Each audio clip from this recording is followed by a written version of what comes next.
நன்றி. அனுக்ஷா அப்படியே இருங்க. ஒரு நிமிஷம் இருங்கன்னு சொன்னாலே எல்லாருக்கும் பயம் வந்துடும். ஓகே, அனுக்ஷா எங்க இருந்து வரீங்க? டைப்பிங் பெறா. அதுக்காக தான் நிற்க சொன்னேன். டைப்பிங்ல இருந்து இன்னைக்கு இங்கே வந்தீங்களா? ஆமாம் ஆமாம். டைப்பிங்கில் யார்கிட்ட பாட்டு கற்றுக்கிறீங்க? முந்தி சங்கீதம் கற்றுக்கிட்டேன் ஒரு 2 வருஷம் மகேஸ்வரன் சார்கிட்ட. அதுக்கப்புறம் சரிப்பட்டு வரல, அவருக்கு ஸ்டாப் பண்ணிட்டாரு.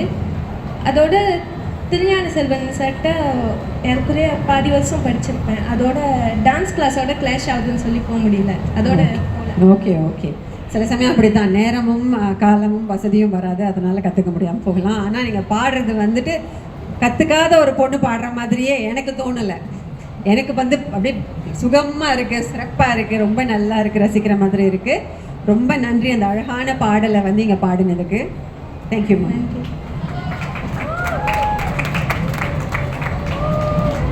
இப்போ இங்கே யாரும் கேட்டுட்டு இருந்தீங்கன்னாக்கா சொல்லணும், திருப்புகழ் அப்படிங்கிறத வந்து ஒரு பெரிய திருமந்திரம். இதை வந்து நமக்கு அருணகிரிநாதர் வந்து வழங்கி இருக்கிறாங்க. இதில் வந்து நிறைய இலக்கிய வகுப்புகள் எல்லாம் இருக்குது.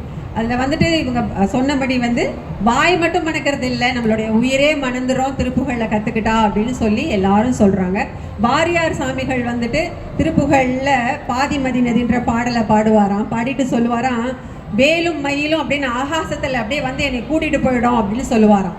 அது போலவே வாரியார் சுவாமிகள் வந்துட்டு ஏரோப்ளேனில் வெளியூரில் பிரச்சாரம் முடிச்சுட்டு ஏரோப்ளேனில் வந்துட்டு இருக்கும்போது திருத்தணிகை மலை கிட்ட ஏரோப்ளேன் வரும்பொழுது அவருடைய மூச்சு நின்றது அப்படின்னு சொல்லுவாங்க. உண்மையிலேயே ஆகாசத்தில் தான் அவரோட உயிர் போயிருக்கு. அந்த நம்பிக்கை, அந்த திருப்புகழ் மேலே இருந்த நம்பிக்கை, முருகனின் பால் இருந்த நம்பிக்கை பலரையும் பல வகையிலே ஆக்கிரமித்து அனுகிரகம் பண்ணியிருக்கு அப்படின்னு சொல்லணும். அந்த திருப்புகழ் பாடலை நமக்கு நினைவுபடுத்தியதற்கு ரொம்ப நன்றி. தொடர்ந்து சித்தமெல்லாம் எனக்கு அப்படின்ற பாடலோட விஜய் பிரகாஷ் வராரு.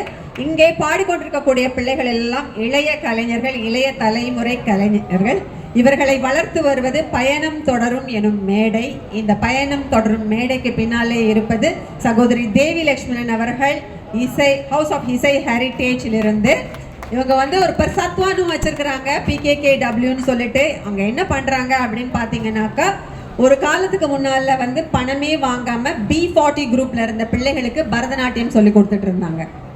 இன்னமும் அந்த பயணம் தொடர வேண்டும் என்று நாம் எதிர்பார்ப்போம். நல்லது நடக்கணும், நிறைய பிள்ளைகள் வரணும். இந்த பயணம் தொடர்புலையும் பார்த்தீங்கன்னாக்கா எப்போதுமே வந்து பாடின பிள்ளைகள் மட்டுமே இல்லாமல் நிறைய புது புது பிள்ளைகளுக்கு இந்த மேடை வந்து ஒரு பலமாக இருக்குது, அவங்களுடைய திறமையை வெளிக்கொணர்றதுக்கு அப்படின்னு தான் சொல்லணும்.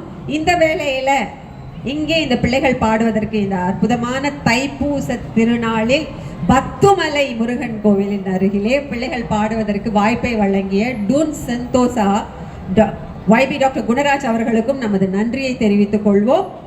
தொடர்ந்து விஜய் பிரகாஷ் வருவீங்கன்னு நானும் பார்த்து தொடர்ந்து பேசிக்கிட்டே இருக்கேன். வரலையே. சாப்பிட்டீங்களா விஜய் பிரகாஷ்?